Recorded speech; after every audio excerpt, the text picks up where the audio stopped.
I'm thinking that maybe this time I'm the one that's gonna run away from home for a change. There's a life out there somewhere. And I'm gonna have me a hunk of it. Don't do this to Penny. Don't leave her like this. You can't leave your child. She deserves something better than me.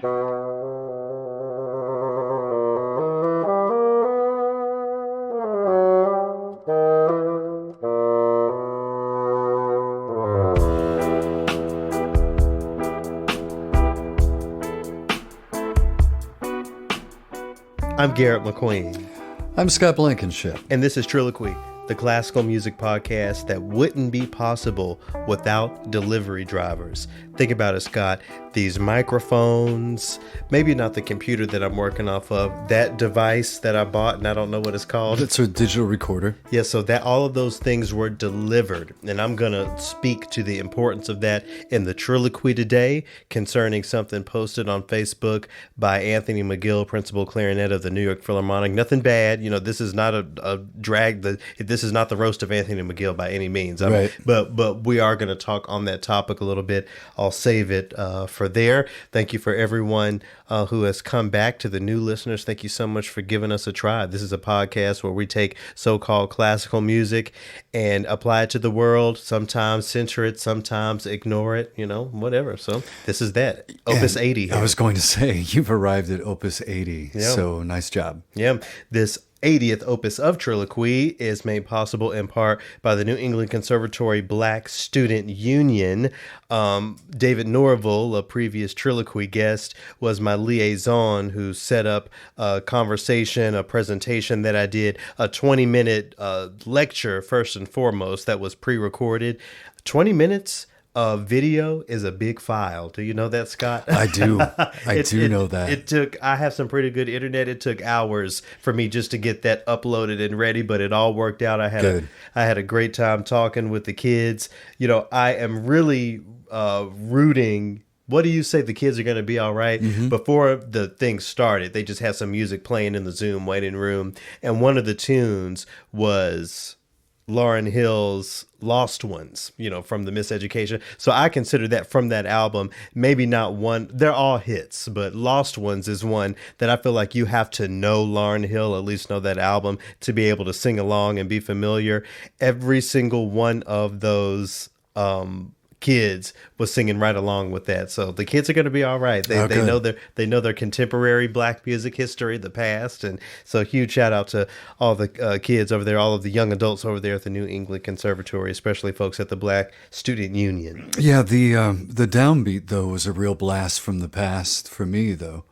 So in the downbeat, we heard Laverne Chip Fields, who in Good Times played Lynetta Gordon. So for folks who don't know, that scene is about Lynetta Gordon abandoning her daughter, Penny, who is played by Janet Jackson. We'll get into that a little bit. Just seeing that on TV, just had the TV on Saturday morning. It kind of inspired some of the things that I wanted to talk about today, because I was thinking about it over the weekend. One of which, of course, so when we think about abandonment, I'm thinking about the Mandalorian. Spoiler alert, there's something coming up in the second movement. So before we get to the second movement, I hope that you have watched the Mandalorian. Pause Triloquy, and go watch the finale of Mandalorian. Come back. We'll be here, okay?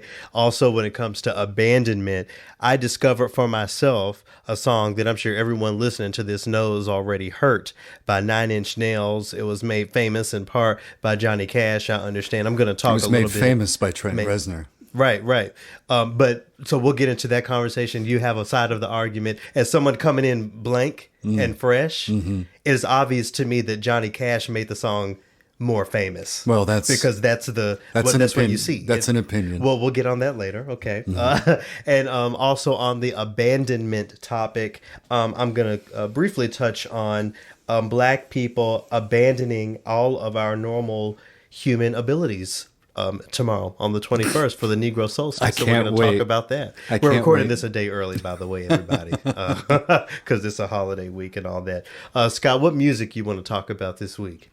Well, seeing as our guest is a bit of a cannabis expert, I started to research the music of composers who freely, openly, and maybe even to a degree excessively used cannabis. So we're going to talk a little bit about Terry Riley coming up as well, and a little opera. Yep. Of a different kind. I didn't write opera of a different kind. I didn't mention the guest, Dr. Molly McCann. Dr. Molly is at a really interesting intersection. So she works as a professional in cannabis research, specifically cannabis consumer research. We talk a bit about that, but she's also a scholar and an expert, I will say at least, on the piano music of Fanny Hensel. And we'll talk a little bit about the use of the name Fanny Hensel as well. So a jam-packed opus here. Let's just get right in.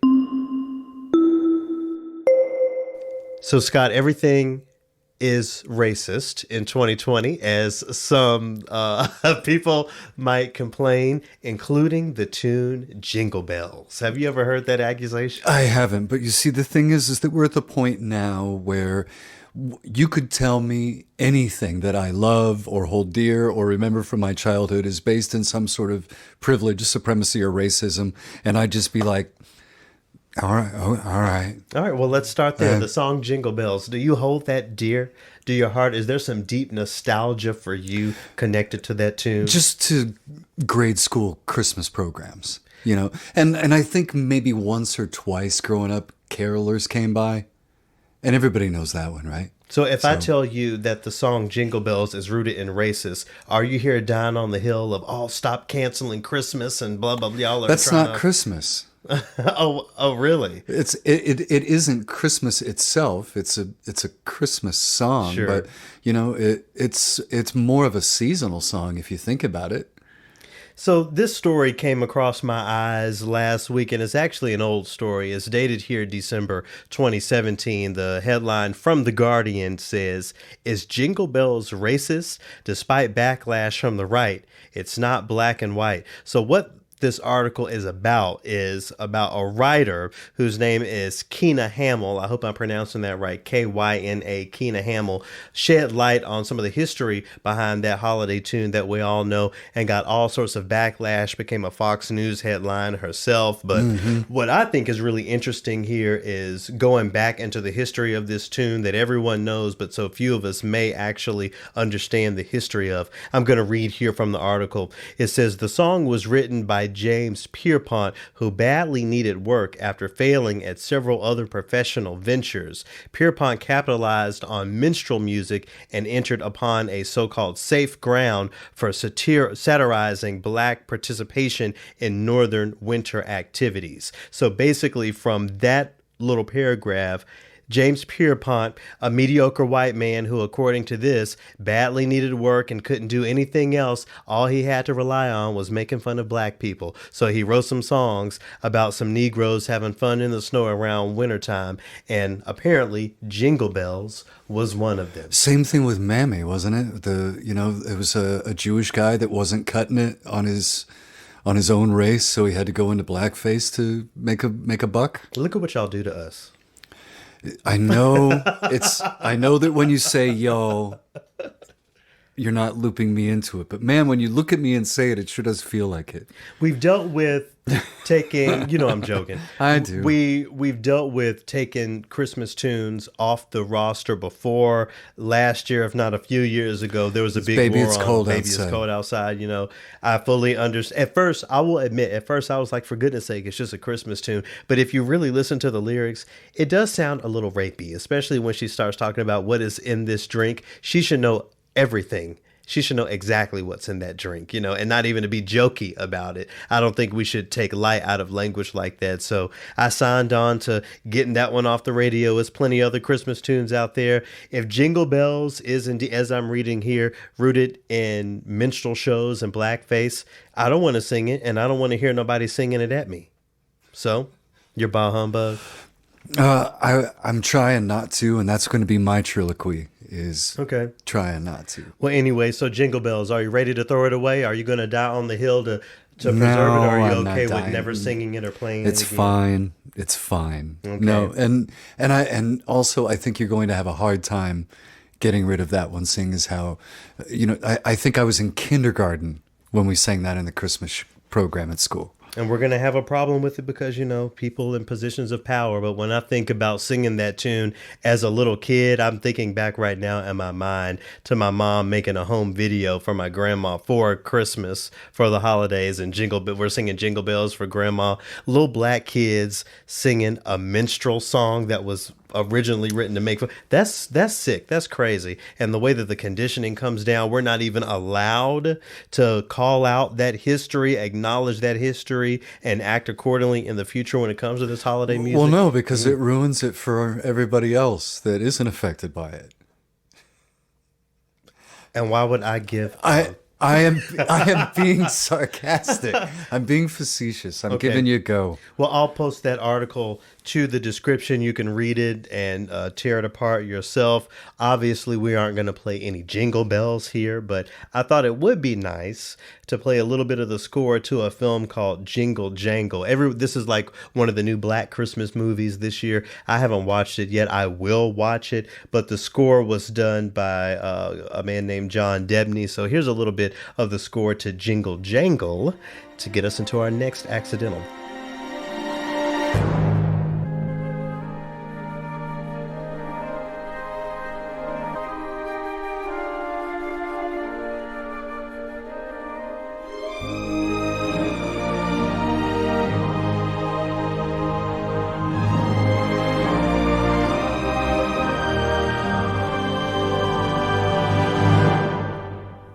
Obviously, that one gets a flat. All I want for Christmas is to acknowledge my accidentals. I had to get out my bassoon last week, and after spending, an hour, a couple hours recording this thing, I realized that I did not check my accidentals. In the recording is an E natural where there should be an E flat.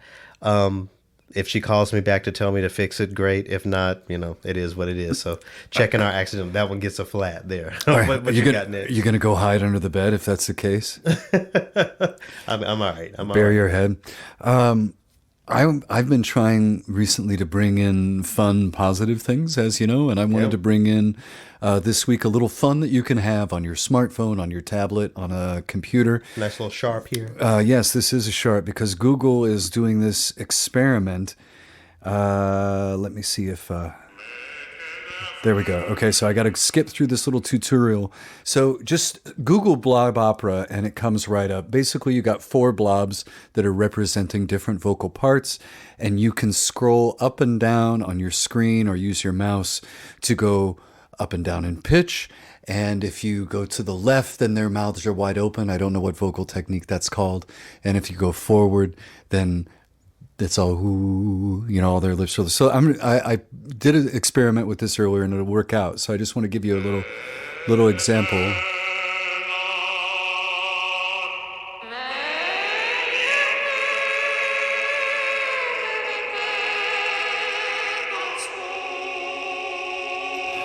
And this mezzo, man, she can hold in there.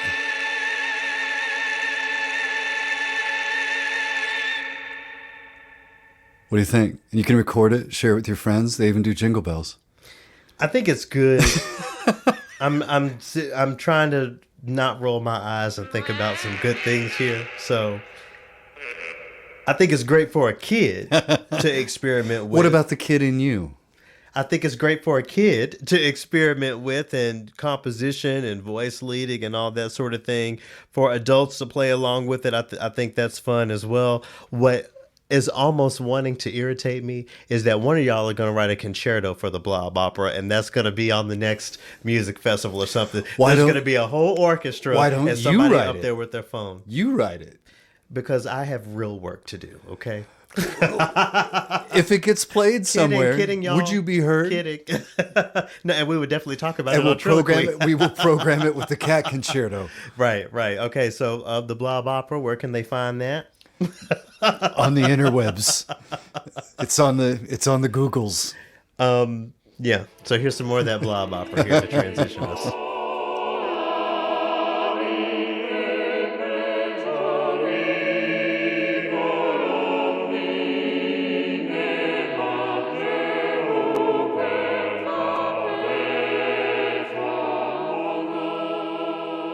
I don't mean to be completely dismissive of the blob opera. It is important to have some fun these days, especially during the holiday season when things should be lighter. But there was definitely an article that came out last week that had the arts community buzzing. I mean, my social media was definitely going. First and foremost, I want to shout out the writer of this, Elizabeth Nonemaker. We were colleagues at USC. We went to school together, and I actually played on her composition recital. One of the things that she wrote was a duet for two bassoons. I think it sounds really gnarly. Here's a little bit of that work by Elizabeth Nonemaker.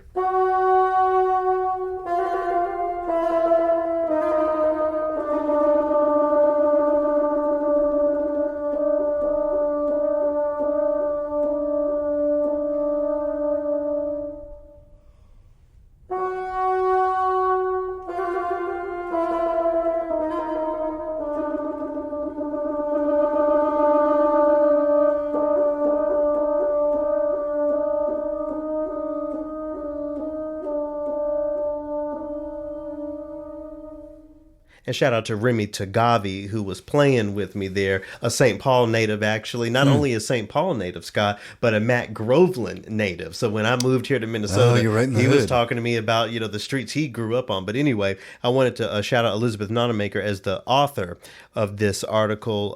This comes from the Baltimore Sun headline. Baltimore Symphony Orchestra's roster of 75 includes just one black musicians. Critics say BSO must do better. You don't fucking say, Scott. The BSO must do better. Yeah. Do you remember us talking about the Baltimore Symphony before? Well, it was way back in the first season Yep. when you had Cameron on from Kinderlute, right? Wasn't that the Opus that Baltimore kind Maybe. of got into the mix? Maybe. I don't remember who the guest was, but we were talking about the fact that they were on strike. This is pre-pandemic, Right. that they were on strike. But this whole black city y'all got, no black musicians, no black music, no black staff hardly.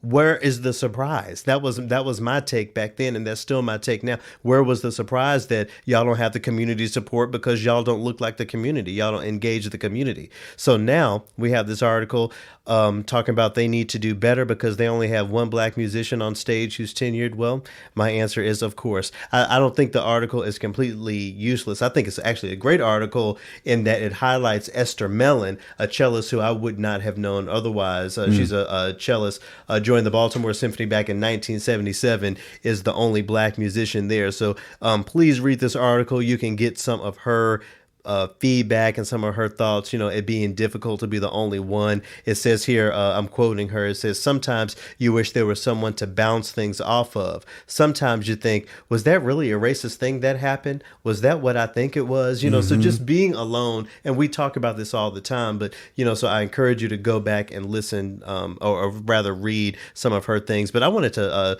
put folks on to some of the other things that this article has out here. I'm reading, it says, and we're talking about Miss Mellon, and she has seen a few other black musicians come and go at the Baltimore Symphony Orchestra, but not many. According to an analysis by the Baltimore Sun, in its 104-year history, the Baltimore Symphony Orchestra has hired just 6 black instrumentalists for full-time positions, only 4 of whom have been awarded tenure. The Baltimore Symphony Orchestra was unable to confirm these numbers, citing difficulty accessing personnel records before 2012. There are a lot of problems here. So let's rehash that last sentence again. The Baltimore Symphony Orchestra was unable to confirm these numbers, citing difficulty accessing personnel records before 2012. We didn't say 1912. We didn't say 1952. Not even 1990. They said 2012. They have difficulty accessing those records. How can we look to the future and change to the future if we don't even have data and records of our immediate history, of our contemporary history? That was a part of my frustration, and a lot of the frustration that I saw on the article surrounding this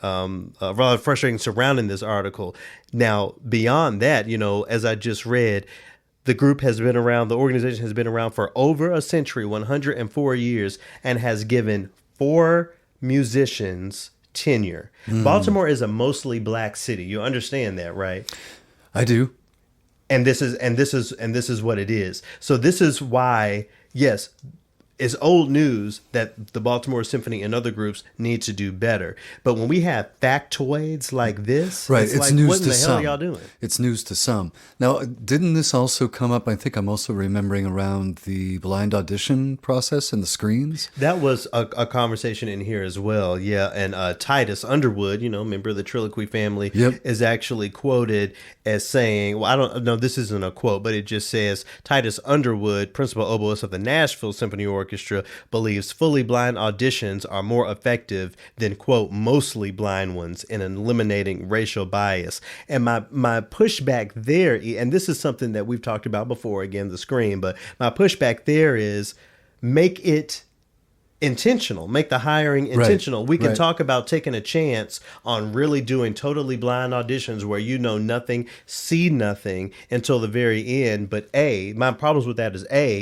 it's not intentionally hiring black people. What's the word we were talking about over dinner? Not vowing to do better, but devotion. Yeah, right. So if you're devoted to this work, DEI or whatever you want to call it, be devoted to it. Don't just roll the dice. Mm-hmm. That's item A. Item B, playing behind that screen. I think the other argument is that playing behind that screen is so unlike the actual job.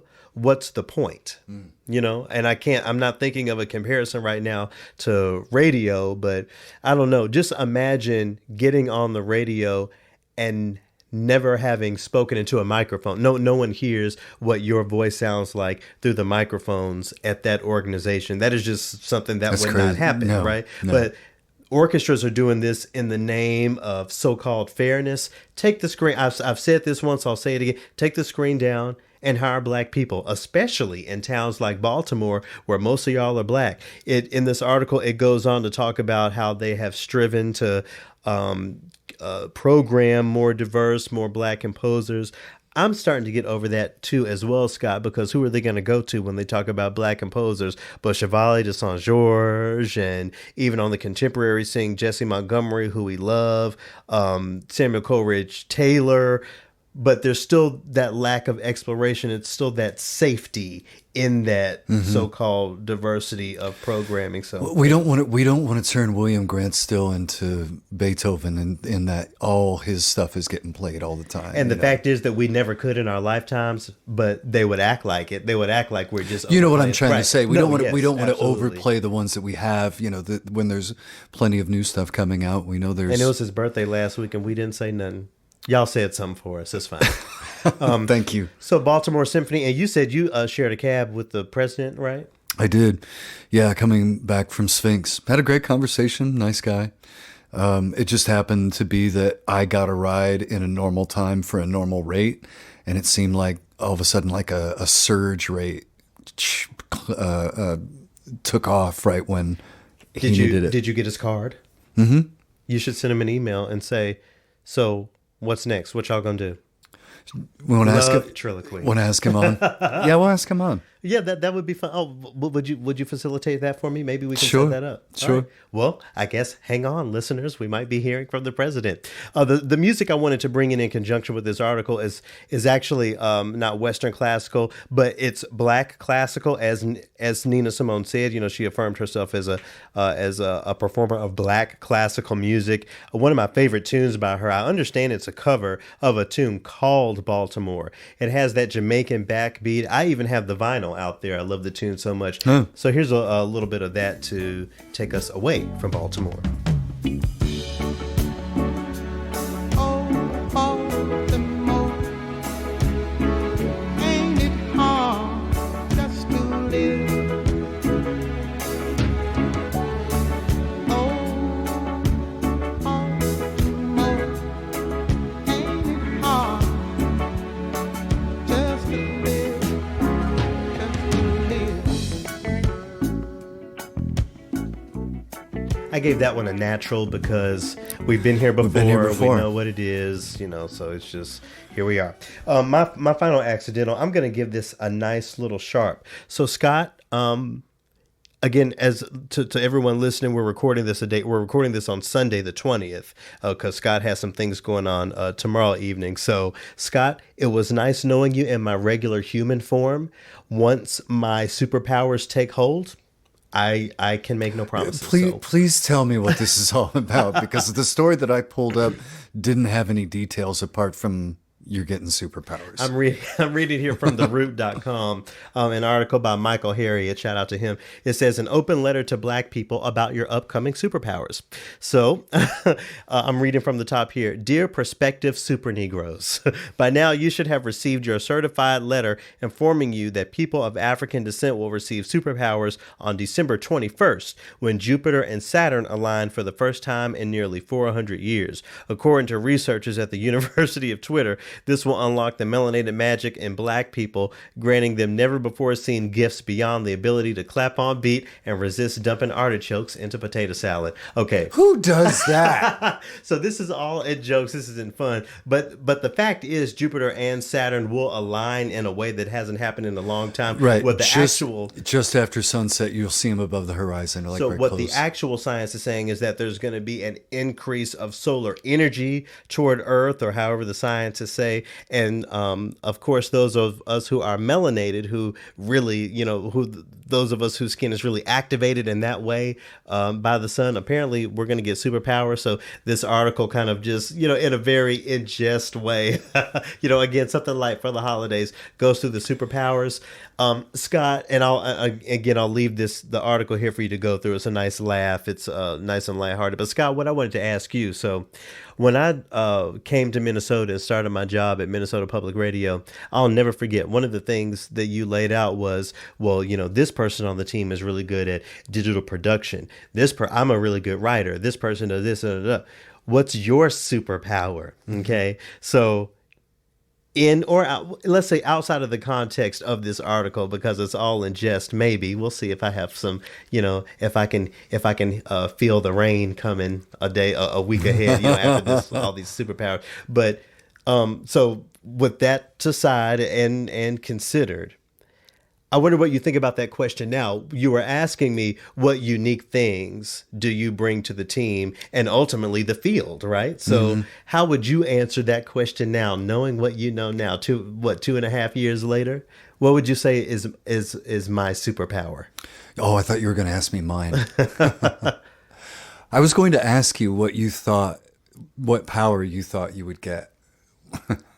So go ahead and take that before I answer. Well, because of the confidence I have in my ability, especially over public radio, to really get a point across the audience, say something sharp, say something that may be a little offensive to some or a little spicy, but say it in a way that someone can understand and take. It's not like they just can't take it, So I feel like maybe my superpower would be the ability to just convince, or to talk folks into the persuader. Something. Yes. I'm gonna go right to the bank. I was thinking that you would have some sort of impenetrable armor.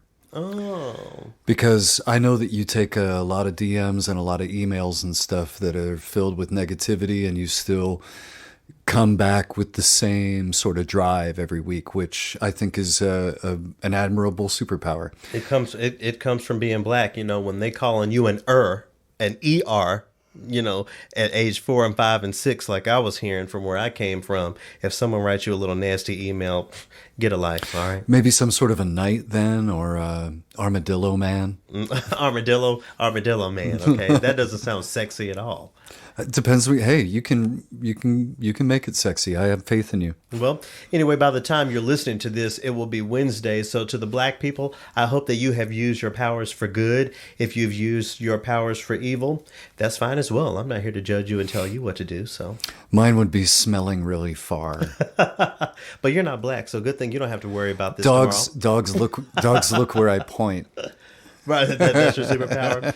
You're being so cohesive there, talking about Armadillo Man, impenetrable skin.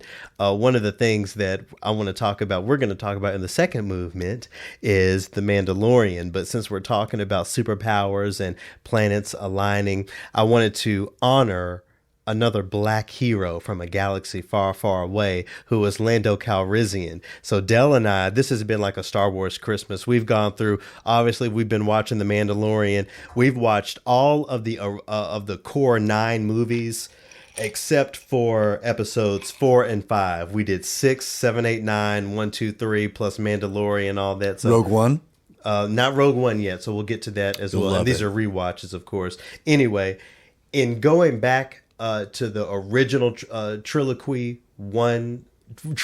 4, 5, 6, and seeing Billy D. Williams, Lando Calrissian, and then seeing him in episode 9, and then you probably won't remember, but in the final scene, he really affirms a black woman in a big way who was a stormtrooper all of her life, didn't know where she came from, and he's like, well, let's find out where you come from. So for some people, he may just be an extra character or nice to see. For me, it's very affirming to see. So we're going to transition out of this first movement and go into the second movement with Lando Calrissian's theme. The music here, of course, by John Williams.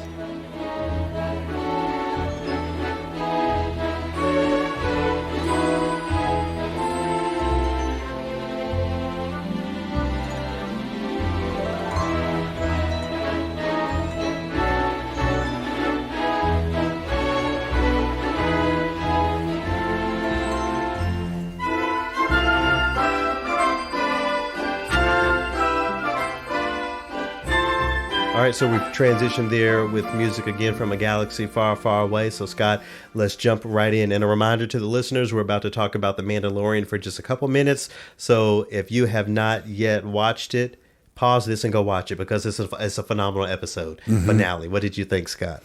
Well, first off, the series is everything I ever wanted out of Star Wars and never got. Because there's no angle for kids. It's adult Star Wars.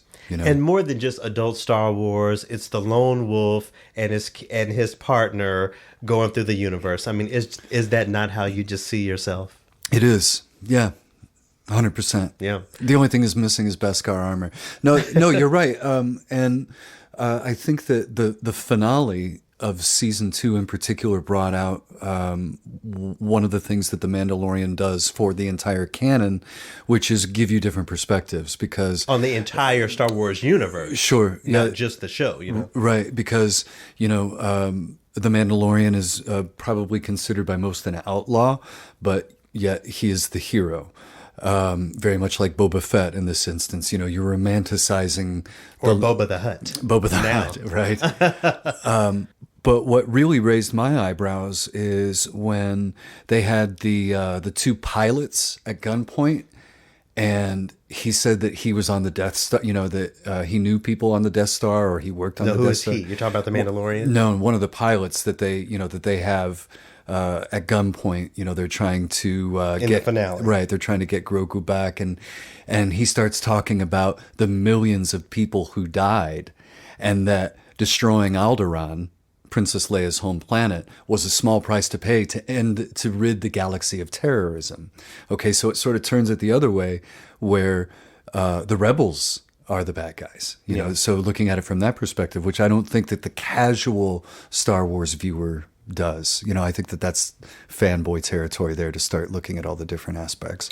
I'm not a bro, so I have my complaints about The Mandalorian, but I will say that in the finale, I think it was very striking for them to depict Luke Skywalker as this badass who don't have any problem with these dark stormtroopers. Whatever y'all are on here having a fight, I'm just here for Grogu. Excuse me. It just made it seem very easy. And what I, immediately thought of was how a lot of people are going to think that come 2021, all of the drama of this year is going to be gone. Like New Year is like Luke Skywalker wiping it all away. You mean that's not going to be like that? It's not? It's not going to be like, and we shouldn't even joke, because we are there are thousands more people who are going to die from COVID.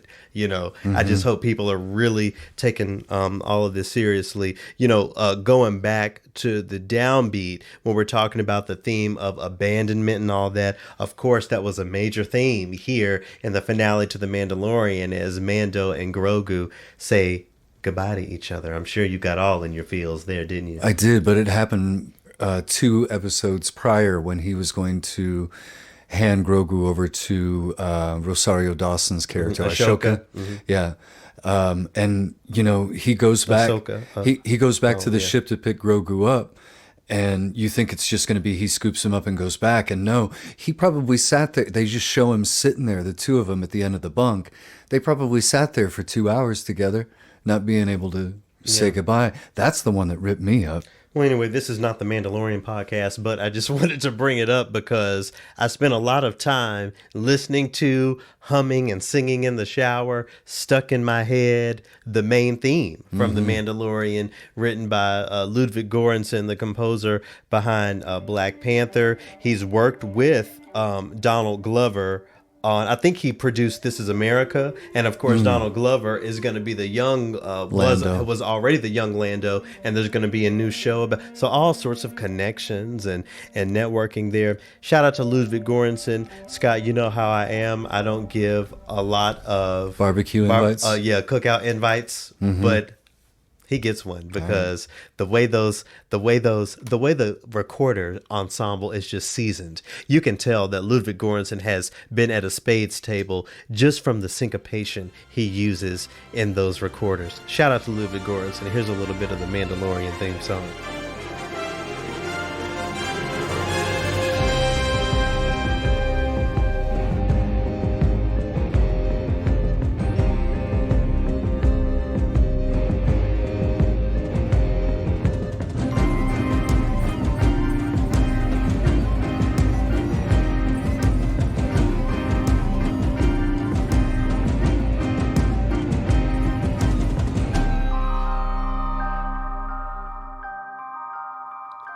Before we completely leave the theme of abandonment, I wanted to quickly mention that I discovered for myself a song that I know all of y'all know. Scott, surely you know it, the song Hurt by 9 Inch Nails. We talked about it in the introduction, sort of the drama not the drama, but the conversation surrounding the most famous cover of that song. I think that's safe to say, right? The Johnny Cash is the most famous cover of Hurt by 9 Inch Nails. Dell and I were talking about famous cover songs. Of course, the Lauryn Hill Killing Me Softly makes it through, and all sorts of stuff. On this list that we got to on YouTube was Hurt, and it showed Johnny Cash's performance. I didn't know this song. I was drawn to the lyrics. After listening to the original, I realized that I had heard it before on Rick and Morty. But again, the reason why it really struck a chord with me, watching that episode of Good Times for the first time, thinking about the Mandalorian, the Mando and Grogu, and then hearing the lyrics. I don't have the lyrics in front of me, but Trent Reznor sings something along the lines of "Everyone leaves in the end." You know, what I got in my feelings about was being the person that leaves. I'm on my St. Paul is my 7th or 8th city. I feel like that person is in every city that I used to live in. That person singing the lyrics, in the end, everyone leaves. So and forgive me, it's still a relatively new song for me. But I think the spirit of it comes through most beautifully with Trent Reznor singing it and sitting at the piano. Now, what I talked about with Dell was that for many people, when Johnny Cash covered it, they acted like it should have been his song in the first place. Like he did such a great job. You say you have an outlier opinion there. I do, because I don't really like that finale album by Johnny Cash, the one where he did all the covers. I don't. I'm sorry. I think his voice sounds shaky and thin, and it's not a good look on him. I know that some people think that plays into a lot of the covers that he did. Personal Jesus is on there as well by Depeche Mode. For me, it's Trent and the piano, just like you said. All the angst is there, all the emotion. It's raw and on full display. I appreciate Johnny Cash's rendition because there is a wiseness to it, a retrospection to it, understanding everything that Johnny Cash did and went through his life. To hear him sing some of those lyrics definitely hits a certain way. So I'm not saying that that's not an incredible rendition of that song, because again, as someone who doesn't have the familiarity with it, I can say that I love it. It's great.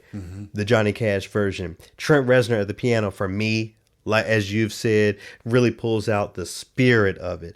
So I just wanted to quickly mention that. I didn't know the song. I don't know who else might not know the song. So here's a little excerpt from it. I'll link it in the description, but this is Trent Reznor at the piano singing a little bit of Hurt.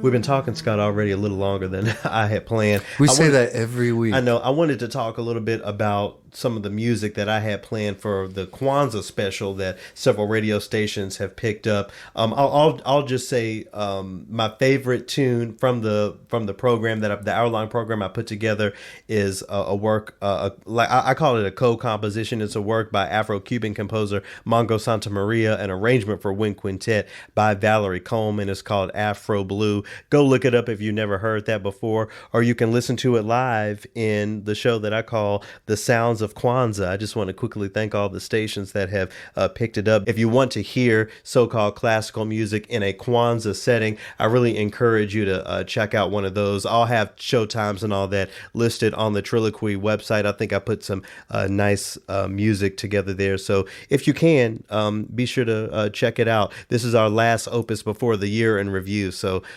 got to get some of the holiday announcement sort of stuff in there. But I wanted to make sure that we got to some of the music that you wanted to talk about this week. Well, in preparation of talking with Dr. Molly McCann on the topic of cannabis and classical music and the other places that it touches, I started to look for composers who were into cannabis. And obviously the one that comes to mind first off is Terry Riley. And I got to listening. I probably go and listen to his piece in C 3 times a year. But I did hear it performed by the St. Paul Chamber Orchestra. I looked online and I tried to find the percussionist that played vibraphone, black man that I don't remember his name, and he was rock solid. He didn't, because in C is like 12 minutes of the vibraphone is just going ding, ding, ding, ding, ding, ding, ding, ding, ding.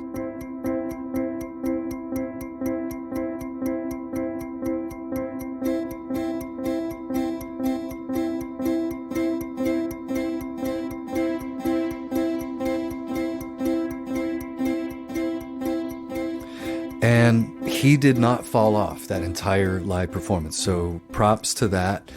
And it's one of those pieces that I only listen to a couple times a year. I went on from that to his Rainbow and Curved Air, which is organ-based. And that was kind of cool. And then again, after a few minutes, it was like, this is like Super Mario Brothers on steroids. Strangely, that the next one in the queue comes up was Francesco M. Paraiso. Did you know that he also wrote, just sort of songs for duets? Okay. It's a guitar and violin duet that if I didn't know better, I would say it was maybe a student of Boccherini or, one of those Catalan or Spanish composers of guitar.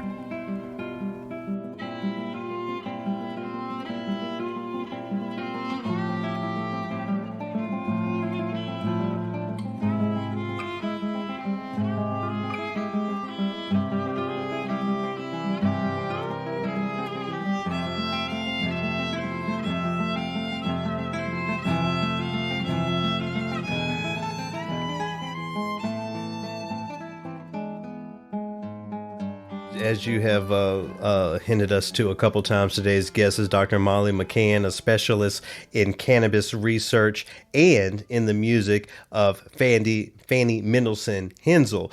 The big reason I wanted Dr. Molly to come on, I'm so grateful that she came on, was the normalization of cannabis. We're talking about the holiday season and trees. Well, it's okay to talk about different sorts of trees, isn't it? Smoking a different kind of tree.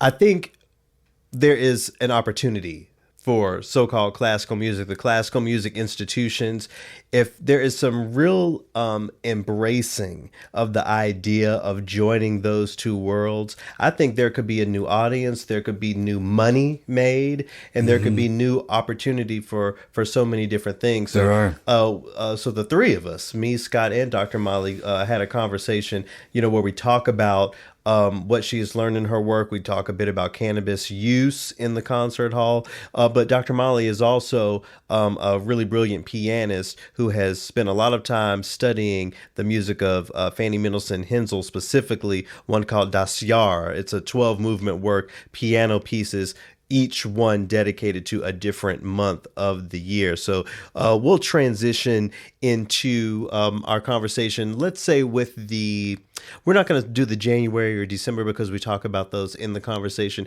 We're going to jump over to August. I think the August movement will be a great way to transition. We begin, the first thing I asked Dr. Molly McCann, who has an EDD, about some of the conversations surrounding Dr. Jill Biden. I'm sure you're familiar with that, Scott, how, how some men can be so ignorant. So I just wanted to make sure, getting the opportunity to talk with someone who has earned a doctorate, specifically a woman who has earned a doctorate, to get her take on a bit of that. It's not directly related to the conversation, but I feel like I would be remiss if I didn't ask. So here is the August movement of Das Jahr by Fanny Hensel, and here's our conversation with Dr. Molly McCann.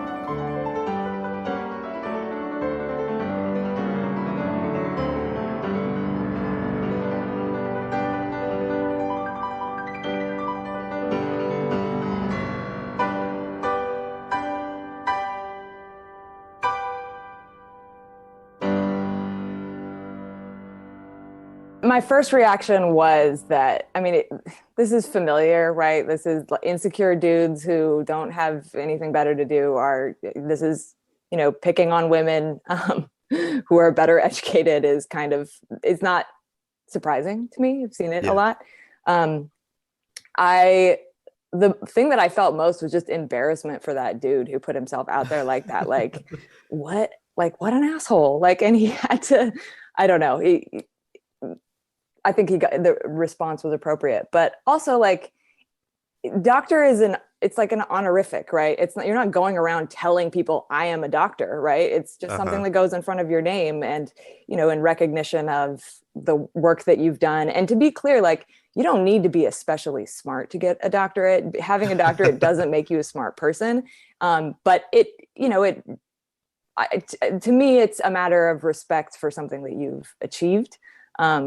So yeah, I thought that whole thing was pretty silly. I am happy though, because until recently, no one knew what an EDD was until Jill Biden, she has her EDD. So now people know what my degree is. So I can be like, yeah, I have an EDD like Jill Biden, and people. So for the folks who don't know, what is an EDD? It's a doctorate of education. So it's usually principals, superintendents, if they have advanced degrees, that's what they have. The program that I did was a lot more progressive and kind of we defined education much more broadly. So most of the people in my cohort were working for nonprofit organizations and just doing their own community work.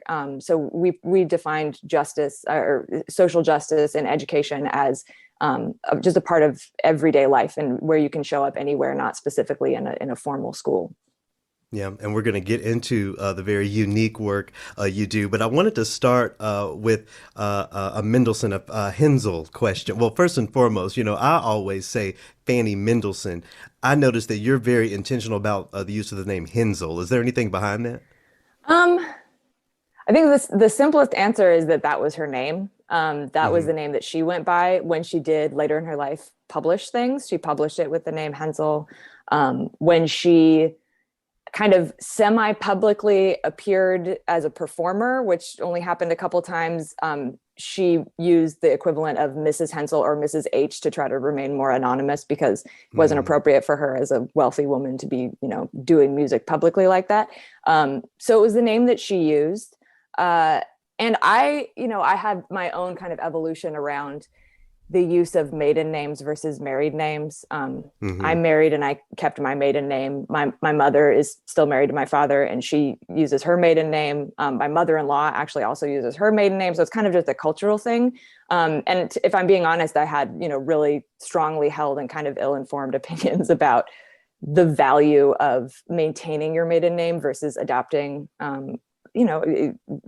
Everyone should be able to choose what name they use for themselves. And I, had that evolution a little bit later, maybe than I should have in my life. In terms of the comparison to her brother, right? That's why a lot of people use Fanny Mendelssohn, because more people know Felix Mendelssohn. And I do sometimes strategically use Fanny Mendelssohn Hensel, depending on the context, because I do think that sometimes it will help people listen a little bit more if they have something that it's connected to. But the other thing I wanted to celebrate was that Fanny had an amazing relationship with her husband, Wilhelm Hensel. It's, I really think, a wonderful example of the kind of supportive relationships that, I appreciate in the world. And I think that we should normalize more. He was super supportive. He was a visual artist and a poet, and she set several of his poems to song. They collaborated on publications where, she would have her manuscripts and he would illustrate the manuscripts. They would select poetry selections together to put all of these works together. So I just think it's a brilliant, an aspirational example of what a supportive relationship would look like. So I wanted to honor that and to honor her use of her name, Hensel. Yeah, that's a really good point, because Scott, I don't think I've ever told listeners or anyone about Wilhelm Hensel. I think that name has never even come out of my mouth. So it is great to hear about that research, that relationship, that very supportive relationship, and also just contextualizing it all, not centering Wilhelm, but centering Fanny. I think we definitely need to do more of that. Not one time have I said that. Not one time have I said that name, and also, I've been trying to fix my approach to it so that I'm not hanging Fanny Mendelssohn's reputation on her brother. Right. I'm trying to put her work out in front, and, mentioning that they're siblings, that's fine, but I kind of leave it at that. But there's always the fun way to do it, because when I talk about Fanny Mendelssohn's music on the radio, I'm always like, and you know what? Half of the stuff that Felix wrote was probably written by Fanny. Folks get a kick out of that sort of thing. One of the pieces, or I guess the specific piece, Dr. Molly, that you have spent so much time with is one by Fanny Hensel, Das Jahr. And I did take the time to listen through these months. I actually started with December because we're in December, and I went around that way. I thought it was funny that the January movement starts sort of menacing, like the beginning of the year, with this dark, like who knows what's around the corner feel, and it seems like we actually lived that. I mean, have you drawn many comparisons between your 2020 and this piece of music that lays out the spirit of 12 months of the year? Yeah, I mean, it's been impossible not to. Like, I started this project in November. I decided to do this in November of last year, so just over a year ago. And, I had no one saw 2020 coming. So, I'm really glad that I had it to work on, right? Like, I think with too much free time this year, I think I could have gone to a lot of different places, and I really just doubled down on this project. It was something that I did kind of, maybe 30 minutes a day, or maybe, an hour and a half, a couple times a week.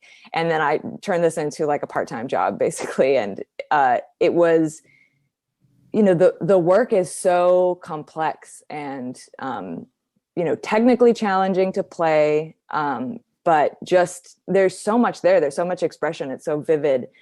For me, it paints a really clear picture. And I think honestly, what got me was the beginning of January too, because it does not start out in a way that you would expect.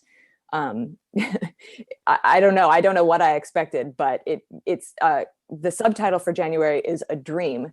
And it sounds kind of like this, frozen, it sounds very much like winter to me. There are these descending octaves that have this kind of almost frozen feeling to it, like, trudging through, and then these very crisp chords in the right hand that come in, and it just sounds like icicles to me. So I just, and I experienced that every month as I was going through. I, would turn, a month would start and I would turn to that month and kind of go through and experience, try to imagine what she was drawing from, which I can only do in a limited sense because she wrote this in 1841. And, I don't know, I've read books about her, but I don't really know too much about, where she was at when she was writing this. So, I read a lot into it myself, for sure. And interestingly enough, I don't know if this is a coincidence or not, but March was the biggest disaster of all of the months that I was playing. And I suspect that that had to do with everything that was going on in March. So it has been interesting to reflect, just as I listen back to, I've been recording each month as I go through recording myself playing these pieces and going back and listening to them. It's interesting now that I can see kind of the end of the arc to reflect on how it's been. And I could tell that I started getting better at recording it. I initially started this project to play it in, physical get-togethers that I would do every month with my friends. We'd have a potluck and a recital and get together. And I did that for January and February. And then for March, we had to cancel and we moved it onto Zoom. So once we did that, I started focusing more on, recording the works and performing them over Zoom, which is a very different format. So it's just been interesting to have to adapt with this year, but still to maintain this project at the same time.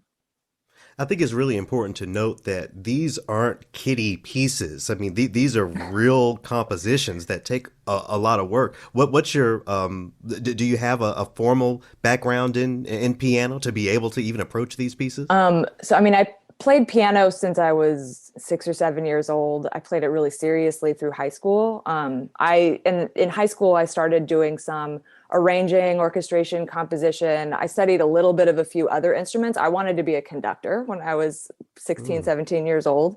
I was really serious about music. I didn't go to a conservatory. I didn't do like the really formal music training, but I studied piano with, just several piano teachers in my neighborhood the entire time I was growing up. And I took it really seriously. And then I took a break for about 10 years after high school. I think I had a lot of internalized, I couldn't put my finger on it then, but I think I had a lot of shame about not continuing with music and not like living up to whatever expectations people had of me or I had of myself around music. And a lot of performance anxiety. And I think that I didn't know how to deal with any of that when I was 19 years old and took a break. And then it was actually Felix's music. I've always loved Felix's music. And I came back to music a few years ago because of Felix's music. Actually, I had a particularly beautiful and healing experience with MDMA one day. And then the next morning came back to listen to Felix's complete Songs Without Words. And that was just a turning point in my music. And I came to accept a lot more about my history with music, my experience with the piano, and recognizing that like, I don't need to be perfect. I don't need to make this my professional life. This can still be an important part of who I am and what I do. You hear that, Scott? It doesn't have to be perfect. I'm thinking about you right now when it comes to your guitar playing. Of course. And actually, I wanted to ask you about that too, because you mentioned having people over for food and music, sort of a shabudiad. And for years, I had a buddy come over every Wednesday night. We'd have dinner, then we'd go down to the basement with other accoutrements and our guitars. And since that has fallen off with the coronavirus, I notice my technique has as well. And you said that you had a break from your instrument for a while. And can you talk about your method of getting back into the swing of things? You know, how did you shake off the rust?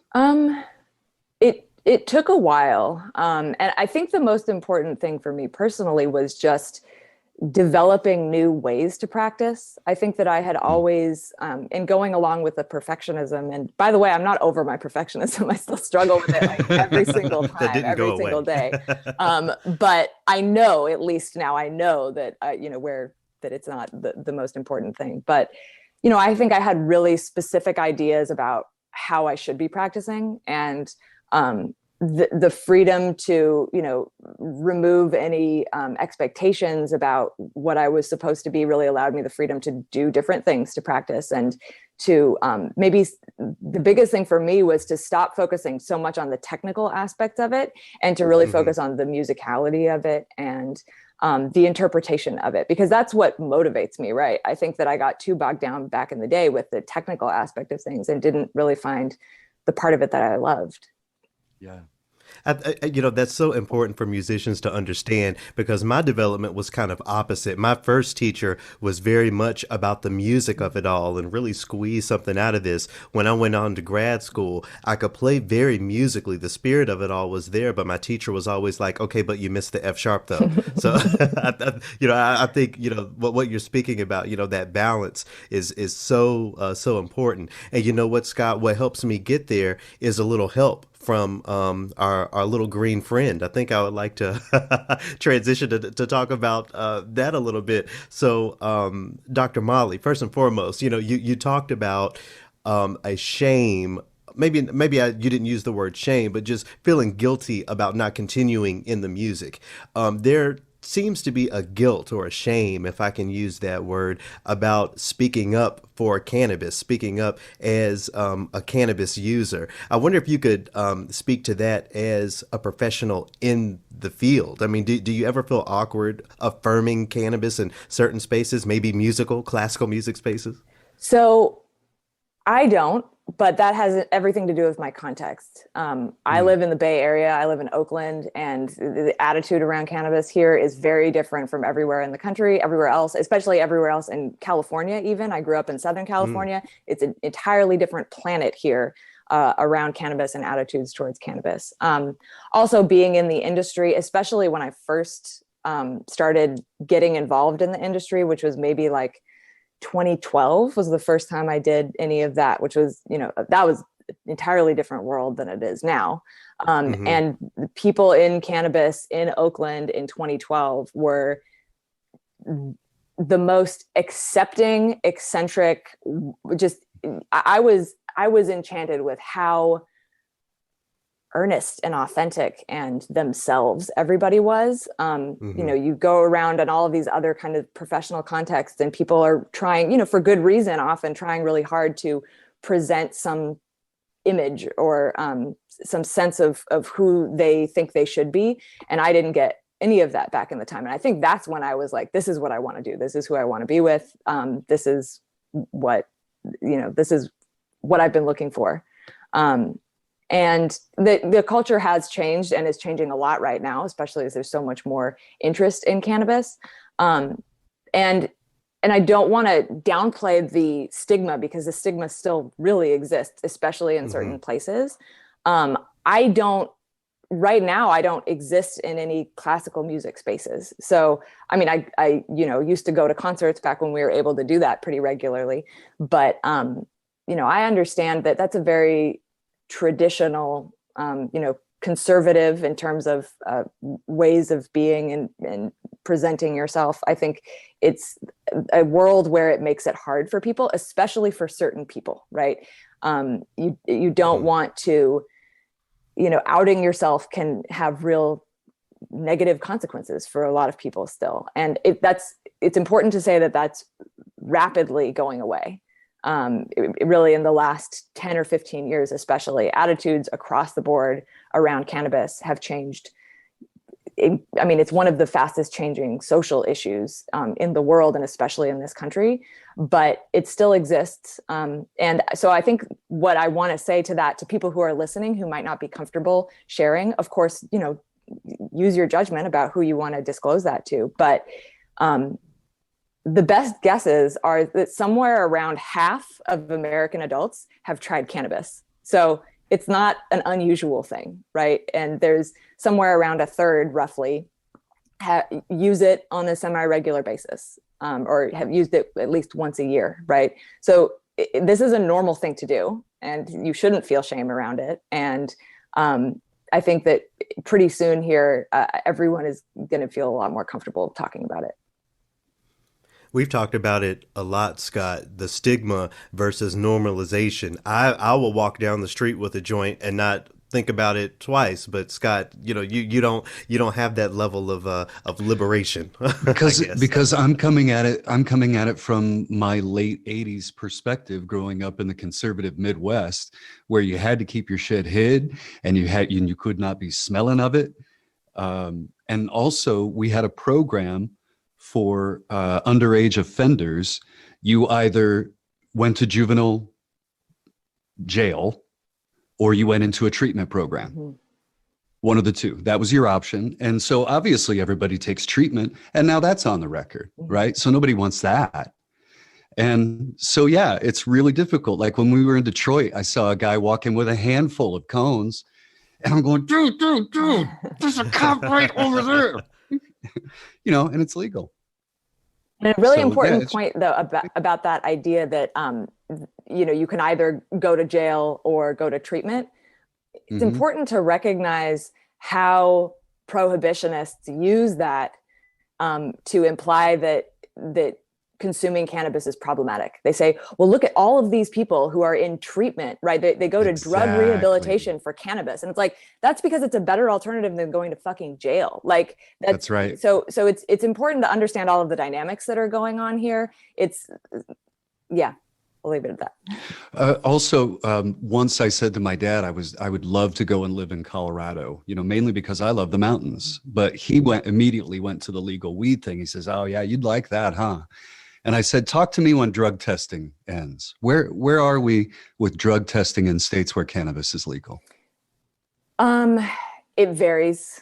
It varies a lot. The federal government still does it for their employees. They made it really clear that they're not going to stop doing it. They even went as far to say that they don't want their federal employees to be using CBD, which I don't know. This is something that the idea of job protections and testing for cannabis is becoming more of a conversation, and is something that's starting to be considered more in legislation as a part of other legalization and initiatives, but it's still lagging behind, to be honest. You know, you mentioned growing up in Southern California. I went to USC, so I spent a lot of time down in Southern California. And, you know, when I was there, the attitude around medical cannabis was sort of a joke. It was like, oh, my hand is kind of hurting from playing B flat too long on bassoon. Let me go get a card. And it was always very easy. But to me, that framed the whole conversation around cannabis as being a medical thing, and sort of demonizing still the recreational use of cannabis. I understand personally the medical benefits of it. You know, sometimes with my stomach issues, smoking a joint is the only thing that's going to get it together. Mm-hmm. I also very much enjoy and affirm the recreational use of the medicine. I wonder if your research or your work has drawn any interesting correlations at that intersection, you know, the affirming the medical use versus affirming the recreational use. Yeah, I mean, both are, you know, the slight majority of people, if you ask them, do you use cannabis primarily medically or primarily recreationally, it's about a third say medically and about 2/3 say recreationally.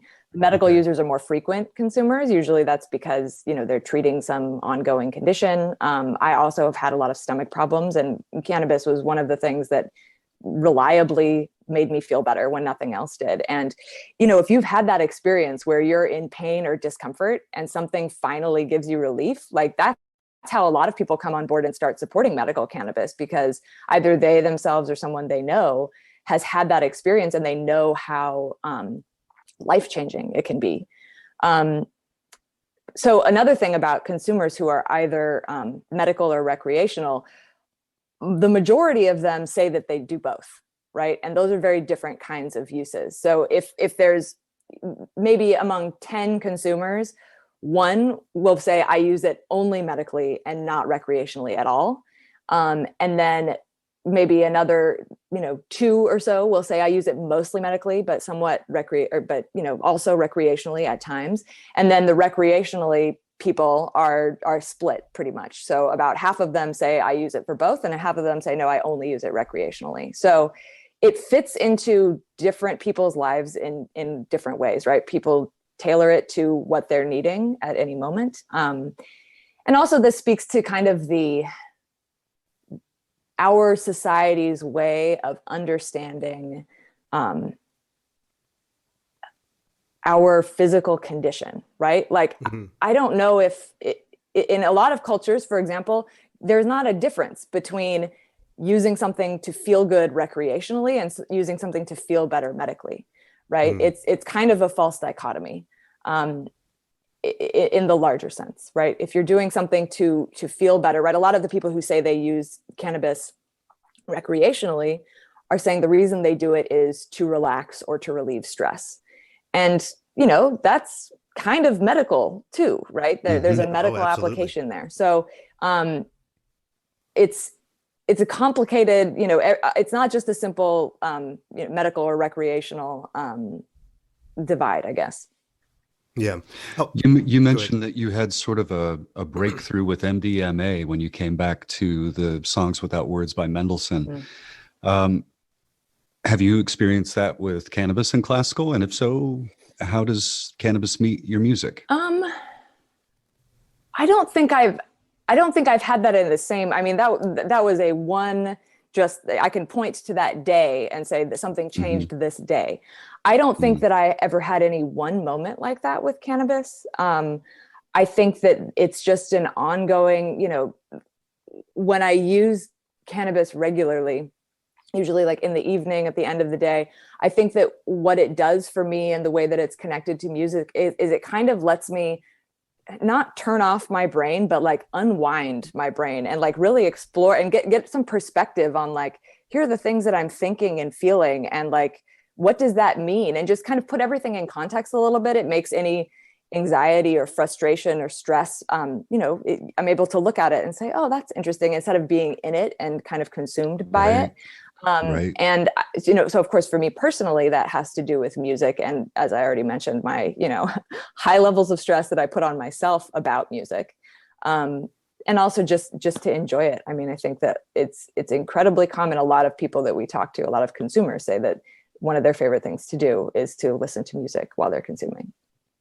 And, to tie that back around, I have found that when I use cannabis and I play the piano or I sit at the keyboard, I'm thinking less about that technique that we spend so much time worrying about. And I'm spending more time thinking about the spirit of it all, thinking about the music. Now, of course, that requires the technical foundation. I can't go play or learn a new piece of music if I don't have the actual notes under my fingers. But I know exactly what you mean when it, I think about it as making my mind more porous. So when I listen to the music, I'm understanding more of what I'm thinking and experiencing with it. Many opuses of triloquy are born from those, are flowered, I'll say bud, from those, from those different situations. I had planned on asking you about one of my, harebrained schemes at the intersection of classical music and triloquy and cannabis. I think I'm going to save it because I don't want anyone to steal my idea, but I do want to ask you about some of the peripheral research or answers that you found in your work, specifically things like bongs and papers and that sort of thing. Do you think that there is some sort of hidden gold mine there? Because what I'm thinking about is when we go back into the orchestra halls, whenever that happens, I'm sure there's going to be branded face masks, branded, things. What if an orchestra branded a pack of rolling papers or God forbid, a strain of cannabis? I mean, I feel like I would try the New York Philharmonic strain of sativa, or whatever. Do you think there's something there? Yes, I think there is. I also, on your idea, I hope we can talk about that offline, and I do have people that I can connect you to make that happen, because thank you. It's great, and I want to help. Let me know how I can help. Yeah. So in terms of these, what I guess paraphernalia, there's the industry right now. There's there's some people, established companies making rolling papers and making bongs and everything. And usually the more paraphernalia side of things, the bongs, the pipes, those are usually more smaller operations, local within a state, right? Because those are really, pretty obviously for weed, and transporting them into other states, you could, maybe get in trouble for. Papers are easier, because papers, you could say, oh, no, this is for rolling tobacco. And so there's a few big companies who are doing that. But I think that in terms of the gold mine that's still waiting in cannabis, everyone's looking at the space and saying, oh, wow, it's grown up and it's really changed. It is just at the very beginning of changing. For the next several years, there's going to be rapid change. As new products come out and new brands come out and establish themselves, then the consumers will evolve and have more specific needs and wants. And then you'll need to catch up with the new level of consumer. And it's just going to be like an arms race, basically, between what consumers want and what people are able to provide. And as I mentioned before, there's so many different consumers. They're all, they identify in a number of different ways, politically, religiously, racially, everything. There's so much variation. And for a lot of people, I think that we can agree, consuming cannabis is such a personal thing. You want something that affirms your identity, right? And so if you can come up with a brand that speaks specifically to a certain group of people, I think that there's any number of gold mines waiting. On classical music and cannabis, this is one of my favorite things to think about, because back when we used to go to concerts, I would go to maybe 2 concerts a month or so. And I went to the San Francisco Symphony a lot. I went to the Oakland Symphony quite a bit. And then a few just local chamber concerts. And one of my favorite things to do is to look for high people at intermission, because they're there. and it's kind of silly to pretend that they're not. We're just talking about it. A lot of people like to consume cannabis to listen to music, and to do that in a giant symphony hall with the lights and in the San Francisco, the Davies Symphony Hall, there's this amazing structure that's suspended over the stage for acoustics, but it's just this clear glass with these reflections. It's this beautiful sensory experience to have. I pretty much always would consume before the show, and I would just go out onto the street and consume. And another thing, I remember about 2 years ago, I think the San Francisco Symphony did a show of, where they have the movie with the live music, the orchestra doing the live music. They did Jurassic Park, which is one of my favorite movies ever. So I went with my friend, and we were sitting maybe a few rows from the front of one of the higher balconies. And I remember noticing at intermission, just from getting from my seat up maybe 10 rows to the exit, I saw 2 empty edibles packages on the floor, just walking up the aisle. So people are doing this. It's kind of silly to pretend like they're not. I've had a number of ideas for possible cannabis, classical music adjacent businesses. None of them will work right now because there's none of these, social in-person events happening. But I think that we might be in for a really wonderful period of innovation of social experiences when we're back to being able to do that. Me. I have a question. Okay, so a couple of opuses ago, you wrote in response to my statement about big tobacco being positioned to profit from the legalization, right? You said that was kind of, maybe, but not quite. I was onto something. I'm curious about home growers, because I'm a home brewer and I love the pageantry of it all, to make something really special, really good. Yeah. And I think that I would be a pretty decent grower. So do you think that that is going to be an industry, though, like maybe a brew and grow store, where you can get stuff for both? I think that's a great idea. I'm sure there's a really big overlap between people who are home brewers and people who are home growers, right? It's that idea of spending time and investing yourself in, crafting something that's unique to you, that you care about. Like, I think that's a great idea. I don't know of one brewer that doesn't smoke some weed. Yeah. Well, I hope you'll hire me, Scott. I would love to work there. Beer and weed. Wow. Well, yeah. Dr. Molly, the last thing I wanted to ask you, one of the things that I do when I talk to students mainly, but when I do consultation for other organizations, is help folks see how so-called classical music can speak to what I often refer to as the bigger picture, bigger conversations about racial and gender equity. From your perspective, what can the very unique intersection of cannabis and so-called classical music mean for the world? There are so many gender and especially race conversations within cannabis, the same in classical music. Is there a little gray area where a hidden gem that's going to help us get over all of these structures? Is there something there from your perspective?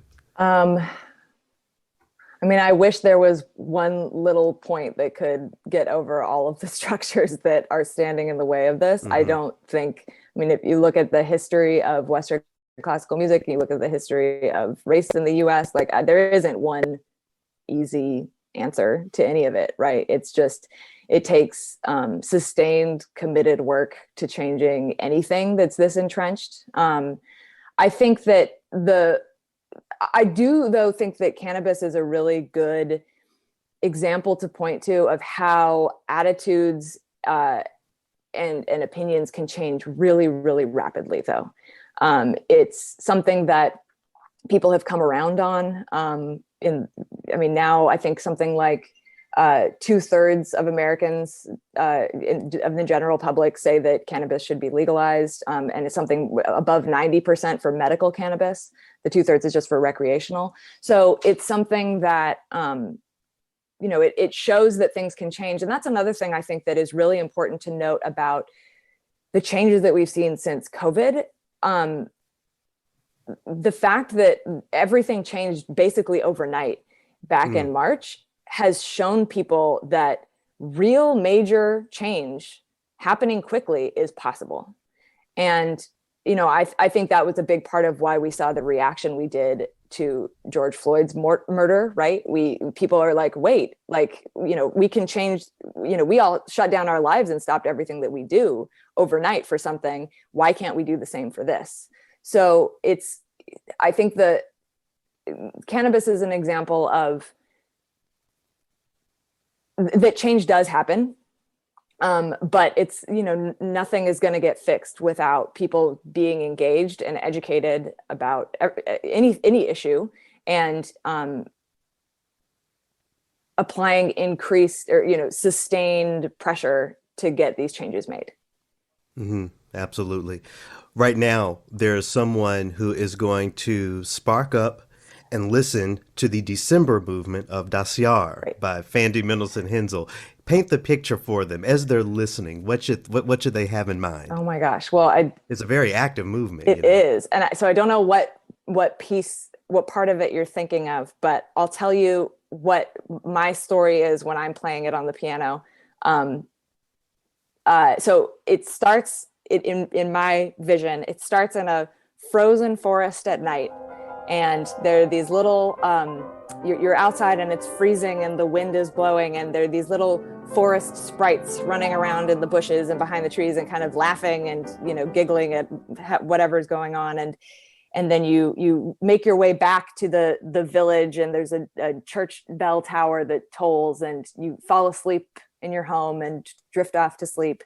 And then there's this kind of transition to this very dreamy, angelic chorale, and And then you wake up and it's Christmas morning and there's these bells ringing, and the whole village is out, socially distanced, of course, but like seeing each other. And then there's another awakening at the end of it, where the last awakening is clear as just in a dream. And the new one is you, and you're here, and it's the end of 2020, and you're reflecting on this batshit crazy year and the experiences that you've had. And it's introspective, and it's moving, and it's poignant, and it's sad, but it's also kind of beautiful, and it's overwhelming. There's too much to make of it. And that's how it ends for me.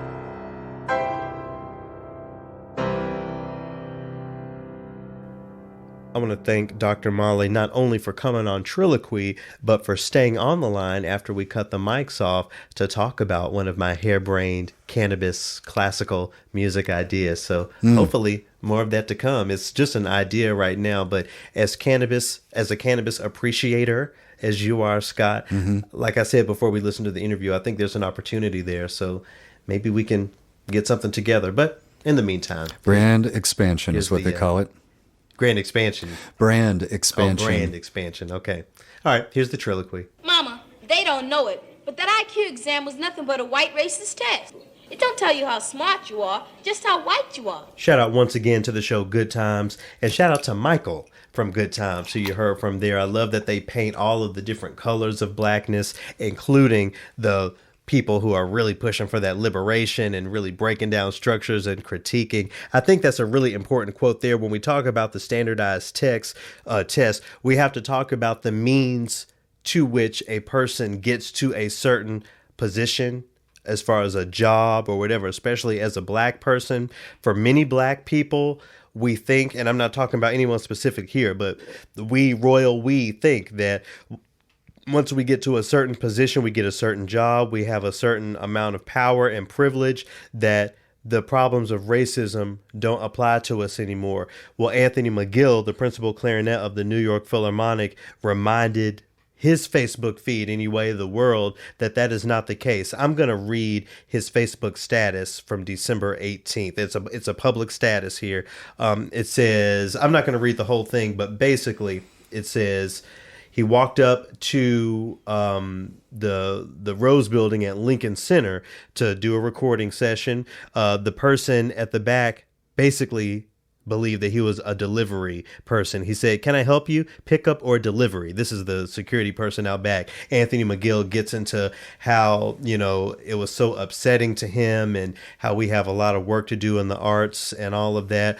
Item A, with this my true and real, if I can be unapologetically honest about this, item A, half of y'all, most of us will never have a position in so-called classical music like Anthony McGill has, a principal position in one of the most famous orchestras in the world. Everyone has heard the phrase New York Philharmonic. He has reached this high mountain and still has to deal with racism. If he's dealing with it, that means sooner or later we are all of us black and all of us fighting for the racial equity are going to have to deal with that. So I hope people really take this as an example that we all have work to do. This applies to all of us. I don't care if you are that security guard who might be he didn't say if this security guard was black, but if you are a black security guard, a black musician, a black hedge fund banker, a black fast food worker,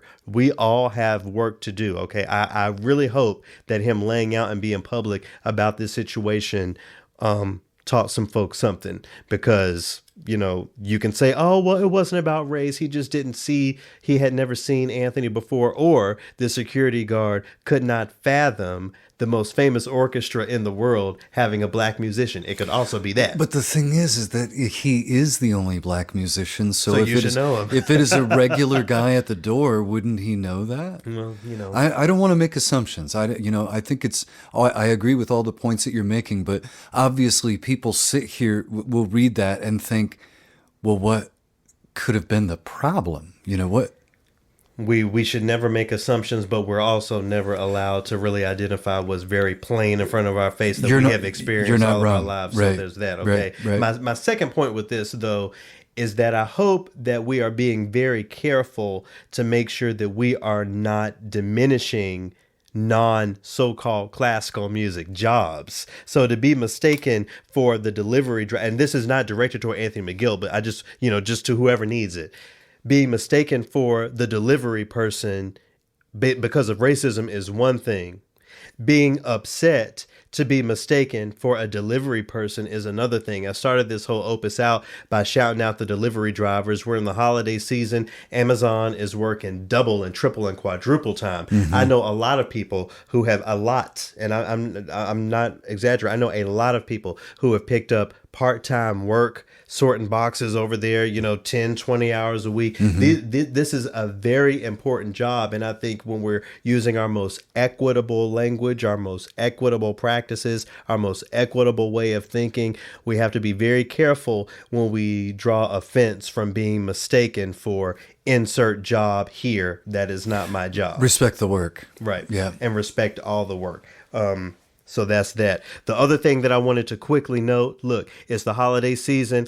It's Christmas COVID year. People are broke. People are hungry. People are going to try to get money any way they can. Now, we've all heard of the scheme of the Nigerian prince and X, Y, and Z, all of those dangerous email threads. Well, they're hitting the composers now. I want to shout out Clifton Joey Gudry.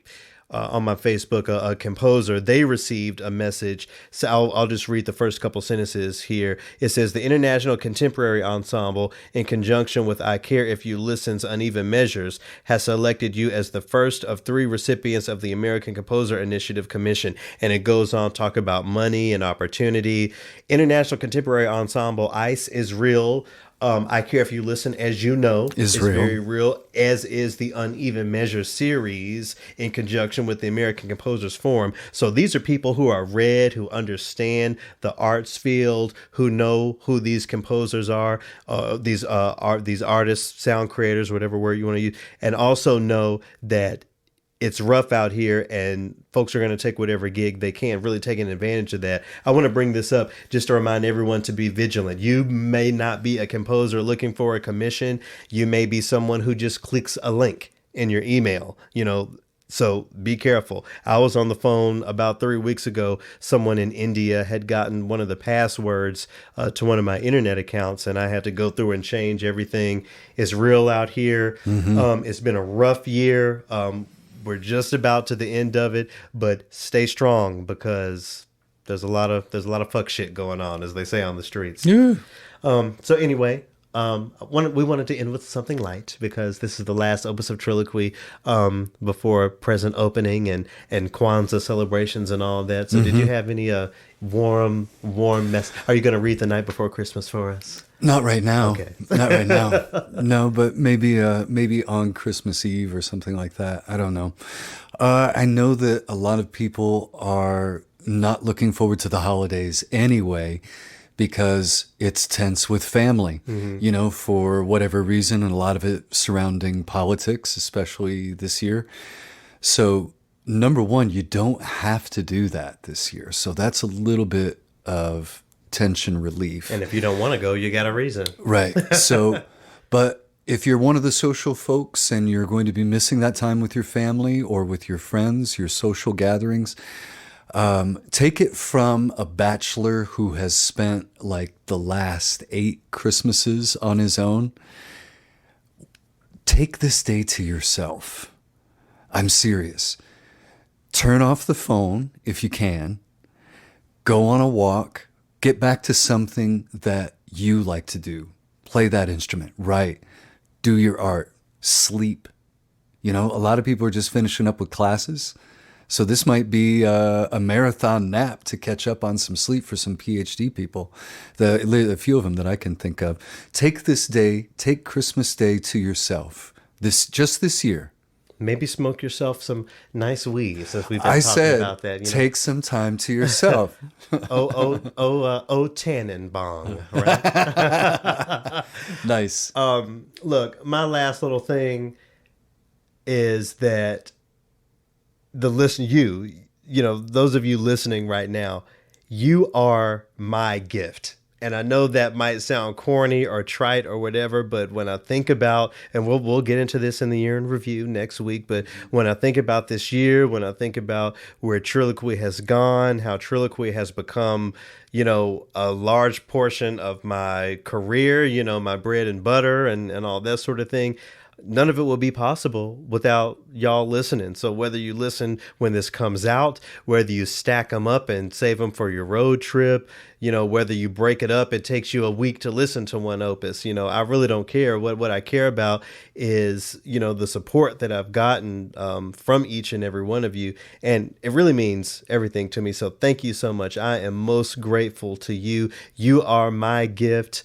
If I could be Santa Claus and come to, all whatever 1,000 of your homes and drop something off, drop a joint off for you, I would. I don't have magical powers, at least not until tomorrow. So maybe that'll be it.